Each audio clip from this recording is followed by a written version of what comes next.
হে everyone, good morning. একটা নতুন দিন, নতুন সকাল, তোমাদের সাথে একটা মিনি ব্লগ শেয়ার করতে চলে আসলাম। সবাই তোমরা কেমন আছো? আমি তো খুব ভালো আছি, আশা করি তোমরা সবাই খুব ভালো আছো। জানো তো, নিজের ব্যবসার কোনো কাজে কেউ যদি ভালো রিভিউ দেয়, সেই কাজটা করে না সত্যি খুব মনটা ভালো হয়। কোনো কাজ করার পর যখন সে তোমাকে ভালো রিভিউ দিয়ে বলছে যে হ্যাঁ সত্যি কাজটা খুব সুন্দর হয়েছে, কাজটা আমার খুব পছন্দ হয়েছে, এই জিনিসটাই না সব থেকে বড় প্রাপ্য আমাদের মতো ব্যবসা যারা করে। হ্যাঁ, আমার বিজনেসটা হয়তো এখনো খুব বিশাল বড় জায়গায় পৌঁছায়নি, বাট এইটুকু বলতে পারি নিজের পরিশ্রম আর সবার ভালোবাসা, সবার চাহিদা আমি যদি মেটাতে পারি, ঠিক একদিন এই ব্যবসাটাও খুব ভালো জায়গায় গিয়ে দাঁড়াবে। মোটামুটি আশা করি সবাই তোমরা জানো যে আমার নিজস্ব ব্র্যান্ড আছে লেবেল দেবজিতা। কোনোদিন এইটা নিয়ে আলোচনা করিনি আমি কোনো ভ্লগে, বাট আজ মনে হলো যখন একটা কাজ দেখাবোই, তো তার আগে আমি একটুখানি ডিটেলসে আলোচনা করি। তো আমার পড়াশোনা ছিল ফ্যাশন ডিজাইনিং নিয়ে 2018 থেকে 2021, 3 বছরের কোর্স ছিল। তো তারপর যেহেতু আমি শুটে খুব ব্যস্ত থাকতাম বলে আমি ব্যবসার দিকে কোনো কিছু শুরুই করতে পারিনি। বাট একটা টাইম মনে হলো যে না, যেটা আমার পড়াশোনা সেটা নিয়ে এবার কিছু করা দরকার, কিছুভাবে কাজ এগোনো দরকার।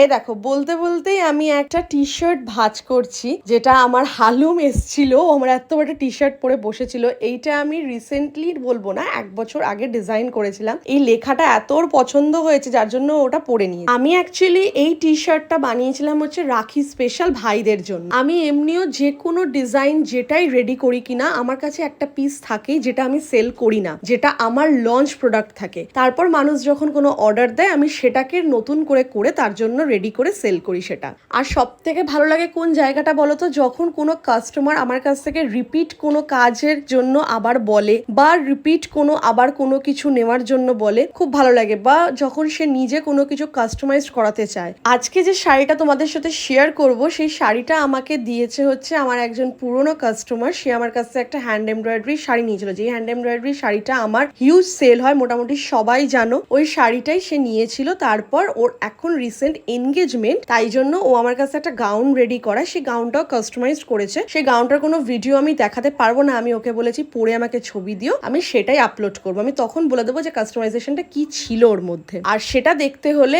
আমার পেজ লেবেল দেবজিতাকে ফলো করতে হবে। এবার বলি শাড়িটার বিষয়। এই যে শাড়িটা আমাকে ও কিনে দিয়ে গেছে, সেই শাড়িটার মধ্যে করতে হবে হচ্ছে হ্যান্ড এমব্রয়ডারি ওয়ার্ক, সেটা হবে কাঠদানা ওয়ার্ক। আর এখানে এত বড় ফেব্রিক্রির যে আঠাটা বাবা নিয়ে চলে আসে, আমি বলেছিলাম ওটা ছোট আনতে, শেষ হয়ে গেছিল বলে বাবা একটা এত বড় বোতল নিয়ে চলে আসে মাঝখান থেকে, তো সেটাই দেখালাম। এই হচ্ছে সেই শাড়িটা, যে শাড়িটা আমি অলরেডি কিছুটা কাজ এগিয়ে ফেলেছি, সেটাই আমি দেখানোর চেষ্টা করছি এখানে। শাড়িটার মধ্যে আমি কাঠদানা ওয়ার্ক খুবই সিম্পল কাজটা করছি, কারণ বাড়ি বসে তো এই কাজটা খুব সিম্পল ছাড়া হওয়া মুশকিল, কারণ এগুলো তো বড় কারখানায় বসে হয় কাজগুলো। তো ও বলেছিল একটা সিম্পল কাজ করে দিতে। দেখো, কথা বলতে বলতে মাঝখান থেকে আমি সূচি হারিয়ে ফেলেছিলাম। এটা কাদের কাদের সাথে হয় যে কাজের মাঝখান থেকে সূচ হারিয়ে ফেলি। অর্ধেক সময় আমার এরকম হয়, কাজ করতে করতে সূচ হারিয়ে ফেলছি, সুতো হারিয়ে ফেলছি। তো যাই হোক, এই শাড়িটার মধ্যে যে কাঠদানা ওয়ার্কটা করছি, আমি এই কাজটা পুরো কমপ্লিট করে তোমাদের সাথে আলাদা করে একটা ভিডিও শেয়ার করব, তখন ব্যাপারটা বুঝতে পারবে। এখানে আমি খুব সিম্পল ভাবে কাঠদানা ওয়ার্কটা করছি, আর খুব সিম্পল ভাবে বিষয়টাকে হাইলাইট করছি। 3 সাইডে কাজ আছে, 3 সাইডের কাজটাই সে আমায় করতে বলেছে। আর আমি কিছুটা নিজের থেকে আমি বলেছি যে এরকম এরকম করো, আরো ভালো লাগবে। আমি যতক্ষণ না কাজটা কমপ্লিট করে তোমাদেরকে দেখাবো, তোমরা বিষয়টা বুঝতে পারবে না। বাট এইটুকু বুঝতে পারবে যারা এইসব কাজ জানো, যে কাঠদানা ওয়ার্কটা দিয়ে আমি কি করতে চাইছি।